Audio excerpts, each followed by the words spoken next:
CCA is joined today by our colleague from WEA UK, the Workers' Educational Association, Simon Parkinson. And Simon is the General Secretary and Chief Executive. I had the pleasure of meeting Simon in London's East End at his HQ earlier this year. Welcome to Sydney Online today, Simon. Yeah, thanks, Russ. Welcome. Glad to be with you. It was great to meet you in London, and sorry I can't be with you live in person, but maybe next time. Absolutely, maybe next time. Over the next 15 minutes, I thought we might spend some time with WEA UK, a little bit about on what you do, a little bit about the community connections and the very high equity groups, a passion that you and I share in terms of our leadership of two somewhat different but somewhat similar organisations, and 5 minutes on the national funding mix. We're fascinated by England's national, county and local LEA funding mix, which will also have some similarities and differences to what we do, and that was certainly borne out in our previous chat. So Simon, this first question is very much about an overview of what you do and where WEA UK sits in the structure of the British education system and why students choose WEA UK. Over to you. Yeah, no, thanks, Russ. So, yeah, the WEA, the Workers' Educational Association, we're 120 years old. We've got a proud history and proud legacy, and we're really pleased with that. We're the largest charitable provider of adult community education across the UK. We deliver directly across all communities in England and Scotland, and then have sister and partner organisations in Wales and across into Northern Ireland. So, proud legacy. We work with around 30,000 adults a year, and our mission is to bring that adult community education to within reach of as many adults as possible. We do that, and we hold a broad and wide curriculum, which we'll touch on, and we try and organise it under 3 strategic pillars. So we talk about learning for life, so those essential life skills that people need. You know, that might be cooking on a budget, that might be managing household finances, that might be cultural programmes, just expanding your knowledge around a full range of subjects. We also talk about learning for work, whether you're looking for a job or you're looking to progress your career. We have a number of skills-based courses, and we focus mainly in the people sectors. So we do a lot of work in terms of step into care, so people looking to move into the social care sector, step into education, people looking to become classroom assistants or teachers, and step into hospitality, retail, those sort of people and service industries seems to be where we're at our best for that learning for work strand of what we do. We then talk a lot about learning that builds communities, and I think this is the difference that the WEA brings to the UK sort of community education sector.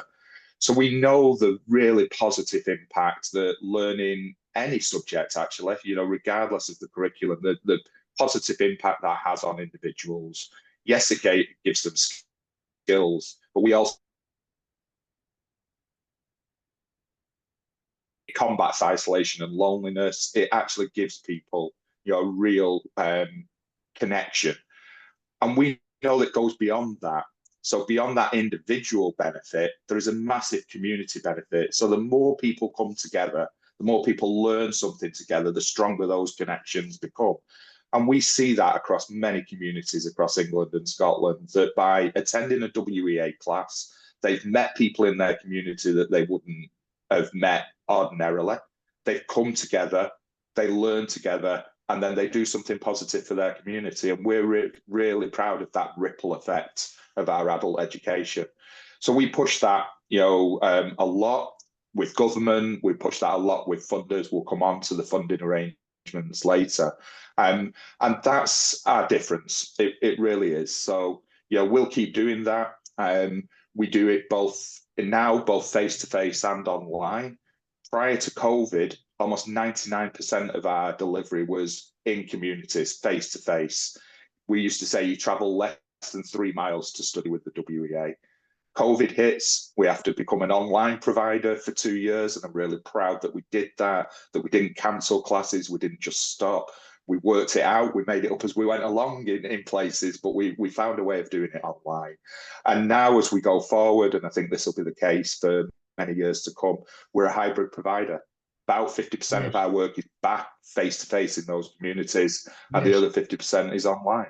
Yes. So that's who we are, Russ. That's what we try and do. We try and keep that broad curriculum all the way through from those cultural programs, art appreciation, history, music, right the way through to skills for work. Yes, I read one of your beautiful courses about Westminster Cathedral history, and happened to be there on a private tour myself about 4 or 5 months ago, and I met you, and I felt like enrolling, mate. I think you might have another student on your hands. So maybe next year. So at Community Colleges Australia, we've got our own 3 WEA members, as you know, and you have actually met with them online, which I really appreciate your contribution of time, because there's the capacity here to work internationally within the WEA movement. More broadly, all of our community colleges, as yours does, and all of your campuses do, cater to this wide demographic and this wide socioeconomic cohort. One critically important focus of our work is there's much to be done at our end in Australia, closing educational attainment gaps and outcomes gaps, including with our highest equity cohorts. Our vulnerable and disengaged adult and youth learners have typically missed out on traditional education pathways. And I know that we were singing from the same hymn sheet when we discussed this when I was with you. How does WEA UK focus on your most vulnerable learners? What does your wraparound support look like? And if you care to talk about that for a couple of minutes, that's a tremendous advantage for our colleges listening to this, watching this video. Yeah, no, absolutely. I think, the majority of our learners will be over the age of 19. So this really is second chance education. I'm not really a fan of the term, but everybody knows what everybody that means. knows what you mean. Yep. Yeah, sure. And what it does do is it provides, safe local spaces, like I say, in local communities, surrounded by people in a venue that for people that have been brave enough to say, maybe it didn't go so well for me at school, maybe I didn't get the qualifications or, the education that I was looking for. And that first step back, age 25, 30, with family responsibilities, caring responsibilities, for them to walk through the front door and re-engage in adult learning is tremendously brave. And that's where we start from. We'll engage with anybody that's willing to make that first step through the door. So that is people with a range of needs, with a different range of abilities, and we wrap around them straight away. It starts with being where they are. So we don't ask them to walk through into a big college campus where, well, frankly, they're scared of being the oldest learner in town. Yeah, right. Think it is full of 16 to 19-year-olds. So actually, we go to where they are. Yeah, we go to where they are, and that helps. And then we work, to get, we talk about right learner, right course. So we try, yes, we want to progress people. Yes, we want to see them achieve. But actually, that often starts with confidence building. It starts by just supporting people to be able to attend regularly. With chaotic lifestyles, with busy lifestyles, just committing to a 10 or 12-week program is quite a big deal. So we work through like that, and we make sure then that we're signposting learners to those different opportunities. It's not about them staying with the WEA forever.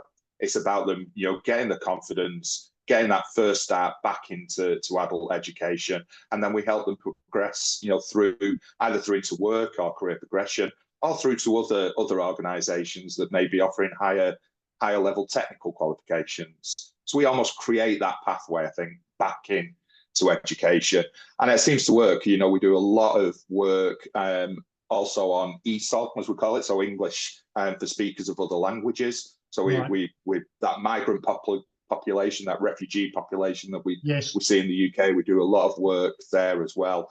And then at the older end of our demographic as well, those retired professionals, those retired individuals that, again, want a hook, want something to do, want to meet other people, want to make sure that they're not, isolated and lonely. Yes. That's a massive part of what we do as well. And I'm sure it's the same. For some of your WEAs. The reason I'm nodding my head so much is that answer in particular, I think the previous answer about structure and the next question about funding, there's always going to be regional variations, national and global variations.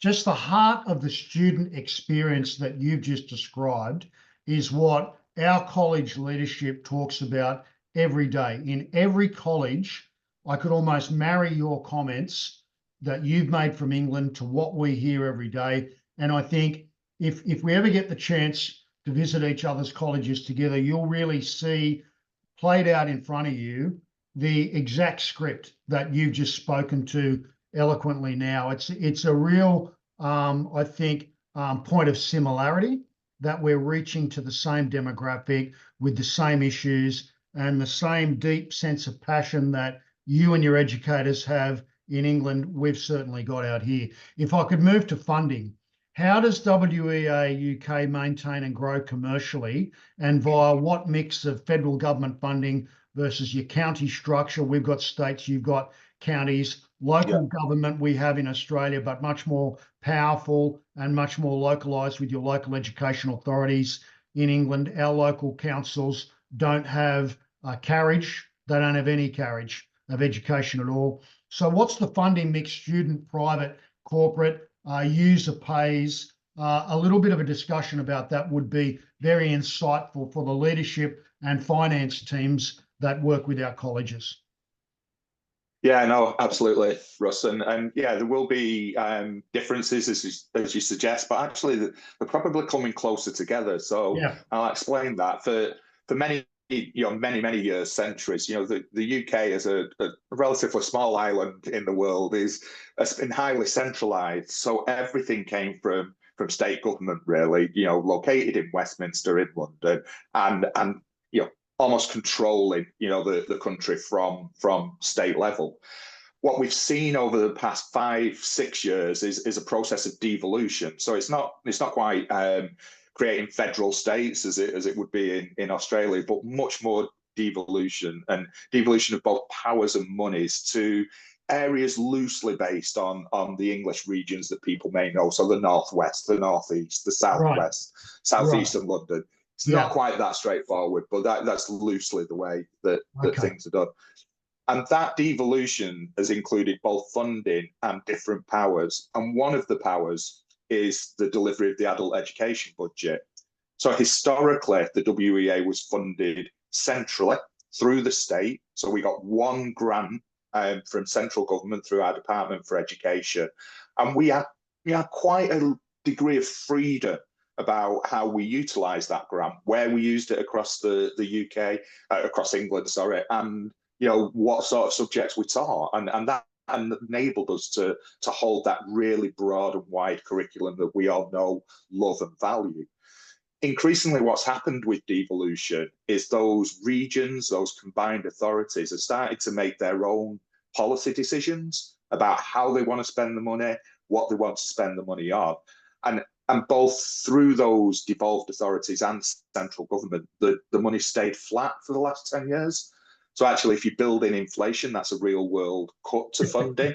So it just gets harder and harder, tighter and tighter. I'm sure you're singing my song now, mate.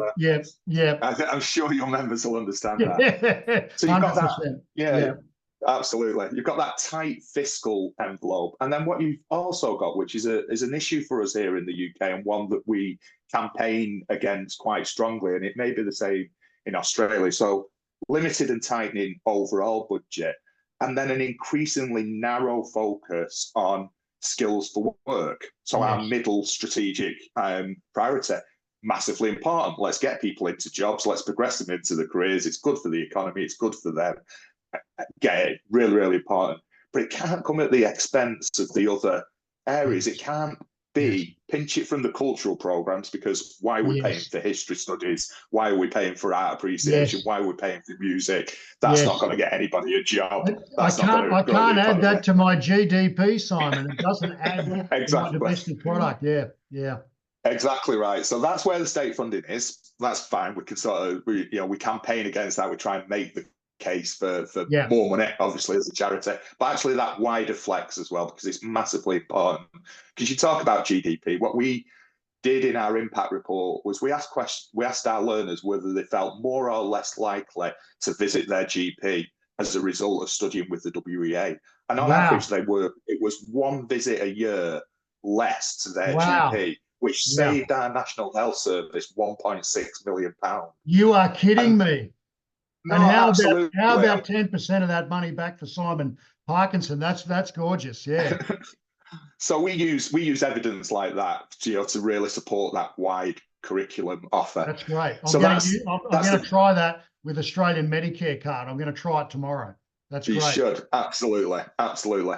And then, yeah, so that's the majority of our funding. So what we're having to do now, and you were talking about, I think you used the word commercial, and Yep. for a charity, that sometimes that's, it's a dirty Problematic. word for us to Absolutely. use. Yeah. Yeah, but that's where we find ourselves. We have to make that case now. We have to go out and find income from other areas. It is the case that those adults that can afford to pay for their own education, particularly around those cultural programs, they should make a contribution, not so that we can pay shareholders a dividend, but actually we can reinvest it towards those adults that aren't as fortunate to be able to pay for their own education. So we take some fee income from individuals, but then we're always out talking to employers, talking to corporates, talking to trusts and foundations, again, trying to sell that benefit of community adult education and bring the income in. So that constant challenge of income diversification, which some of your Yes. members, Big, I'm sure big, will big, big word for know. me. Yep. Yep. Yeah, but still, mainly state funded through both the centre. So we still retain about 50% of our funding directly from government, but that will keep reducing as devolution continues, and that is the path even under the new Labour government. And yeah, so 50% ish from the various devolved authorities. So hopefully that gives you a flavour. Hopefully there's That some gives me similarities, that particularly. gives me a real taste for it. Have you seen an early bounce from Sir Keir Starmer's government around any? Is there anything? Is there anything out there for you? I think there's a slightly warmer listening approach to the Right. benefits of Yeah. adult community education, but actually the way the economics are in the country, there's not going to be a flood of new money. If there is any new money for education, it'll go where it always goes, which is schools and colleges, Yes. sixth form colleges, and Yes. 16 to 19 provision. Lifelong Yes. learning is always the little cherry on the Yes. top. If they've got a little bit of money tucked down the back of the Yes. sofa, then Yeah. The maybe we poor could pitch a cousin. bit. Yeah. Poor Yeah, cousin approach. I tell you what, that's been a revelation, because that financial chat, as the previous chat around high equity groups and wraparound support, that really mirrors where we're at as well. I've actually seen this uh, differently today, which is I've seen many more of the similarities than I thought I'd see. It's a very similar landscape. And mate, in closing off, we hope to have you out here to investigate that, and some of your members to visit us, and you come out here. I'm going to sign off. Thank you so much, Simon Parkinson. Stay well. Community Colleges Australia is looking forward to catching up with you as soon as that is possible, including reciprocal visits and student exchanges wherever that is possible. We're online with our little WEA group, which is kind of a slow burn and quietly happening on, down this side, down under in the Southern Hemisphere. And I know how connected you are with WEA globally and internationally. I want to thank you again, and congratulations on your fine work. I've been reading on LinkedIn about your conference up north, and you're getting a lot of rave reviews from your staff with that big staff conference that you're having together. Has that concluded now, or is that continuing? Yeah, it was a fantastic day up Yeah. in Birmingham. Yeah, you've seen. Yeah, we're nothing without our people. Same as your college members. We do it. We make a difference because of our frontline tutors and our frontline colleagues. There is a passion. You use the word passion before. There's an absolute passion for it at the WEA, and I'm proud to lead them. And I'm very lucky that I met you, mate. And I'm looking forward to, on a private visit, on a little segue, trying to sneak back into the East End to have another chat with your fine Absolutely. team and yourself up there in London next year. Yeah, absolutely. We'd welcome you with open arms, Ross. Good on you, mate. You have a fantastic day. All I right. know your morning is just starting and my evening's closing in on a cold springtime evening in the Blue Mountains. You take care of yourself. Yeah, will do. And you. Thank you. Thanks, mate. Bye-bye.